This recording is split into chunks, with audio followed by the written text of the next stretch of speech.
Bonjour à tous et bienvenue dans le mot de la semaine, le podcast qui est là pour aborder avec vous des sujets sensibles ou futiles, sérieux ou marrants, en tout cas des sujets qui nous touchent.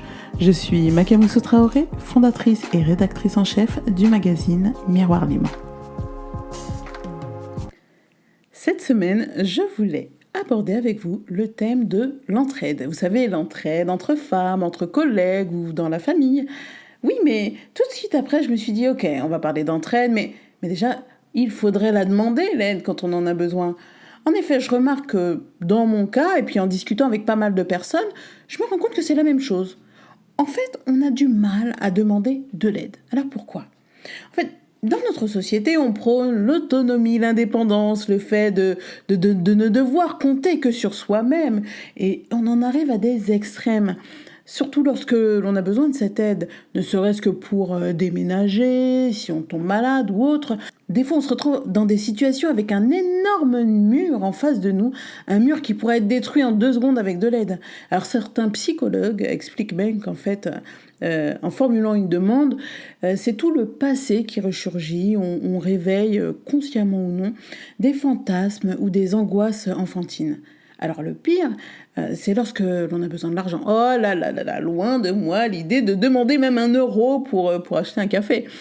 Alors imaginez pour une vraie aide, oh my god. Donc demander de l'argent est vu comme une situation d'échec. On est adulte, mais on n'arrive pas à se gérer, on n'arrive pas à gérer son argent, à gérer sa vie. Non, ça serait trop la honte. Et puis demander de l'argent voudrait dire qu'ensuite, nous aurions une dette envers cette personne qui nous a prêté son argent. On se sentirait un peu à sa merci, on lui serait peut-être redevable. Ou pour une situation, je dirais, moins grave, si on doit faire garder son enfant, par exemple, pour X ou Y raison, que l'on ne trouve personne de la famille pour le garder. Aïe, aïe, aïe, misère. On sait pourtant que l'on pourrait demander à une amie, à un proche, mais on ne s'y résout pas. Et dans ce cas-là, je pourrais même dire, je ne m'y résous pas, parce que j'ai déjà eu ce cas. On a peur, en fait, d'être pris un peu en pitié. Oh, la pauvre, elle est toute seule avec son fils, elle ne peut pas le faire garder.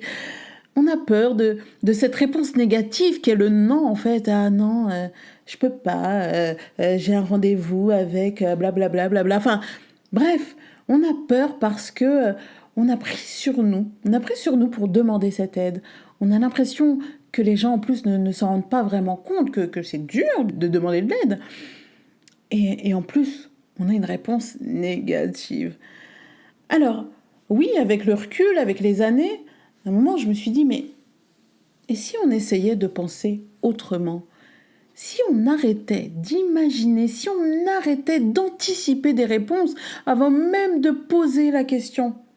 Et là, me vient à l'esprit 2 des 4 accords Toltec du livre de Don Miguel Ruiz, les 4 accords Toltec. Et le premier accord, c'est « n'en faites jamais une affaire personnelle ». Arrêtez de souffrir inutilement pour un oui, pour un non, de la part de vos amis ou de vos collègues, de votre famille. Les paroles ou les actes ne vous concernent pas vous, forcément. Ça leur appartient.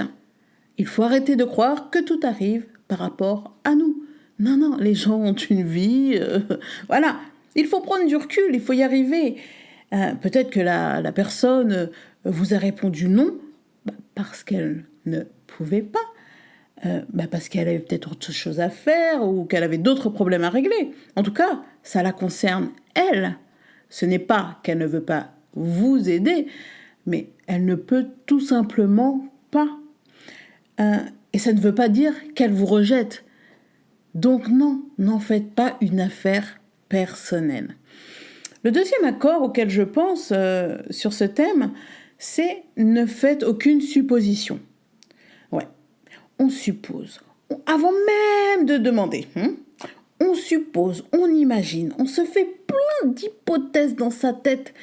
Ah oui, et si, hein. Et puis même on finit par y croire, c'est le pire. Mais c'est notre pensée qui crée tout ça. Notre pensée n'est pas réelle. Alors plutôt que de supposer, demandons directement à la personne concernée. Alors imaginons, je sais pas, vous êtes bloqué au travail sur un dossier, vous savez que votre collègue, elle pourrait vous aider à avancer, mais d'une façon, voilà, comme flash. Et même, par contre, ce matin, elle ne vous a pas dit bonjour. Ah oui, elle ne vous a pas dit bonjour, elle est passée à côté sans rien vous dire. Et là, catastrophe, ça y est, votre cerveau part en cacahuète. Ah non, mais elle ne m'a pas dit bonjour. Ah, elle est fâchée contre moi à cause d'hier, parce que si, parce que ça, blabla, blabla, blabla. Et là, c'est fini pour vous. Donc stop, non, ne commencez même pas. Peut-être que juste que ce matin, elle est passée à côté de vous, elle avait autre chose en tête, elle pensait à autre chose, elle pensait à ses enfants, elle pensait... Enfin bref, non, mais en fait, non, il ne faut pas faire de suppositions, surtout quand elles sont négatives. Plutôt que d'en faire, allez lui demander. Allez lui poser la question, allez lui demander si ça va. Et puis après, vous enchaînez. Il peut y avoir des millions d'exemples comme celui-là, d'un point de vue personnel ou professionnel. En tout cas, moi, ce que je souhaitais vous dire aujourd'hui, c'est que oui. Alors des fois, on a besoin de l'aide des autres, et il ne faut pas hésiter à la demander.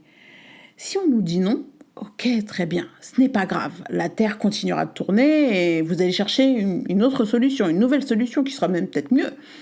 Alors oui, plus facile à dire qu'à faire, vous me direz, mais quand on le fait, on est tellement soulagé. Vous savez, comme on dit, tout seul, on va vite, mais à plusieurs, on va plus loin. J'en ai la preuve avec Miroir Libre.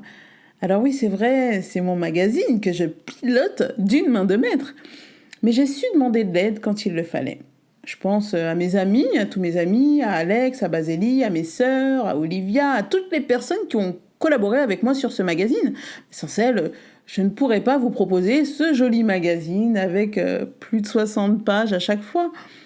Alors aujourd'hui encore, des fois j'ai du mal encore à demander de l'aide, mais je travaille dessus. Parce que je me rends compte que quand je le fais, déjà souvent les personnes sont contentes de m'aider. Et en plus de ça, oui, c'est vrai que quand elles ne le peuvent pas, elles m'expliquent pourquoi et il y a aucun souci. Donc n'hésitez pas, c'était mon message de la semaine.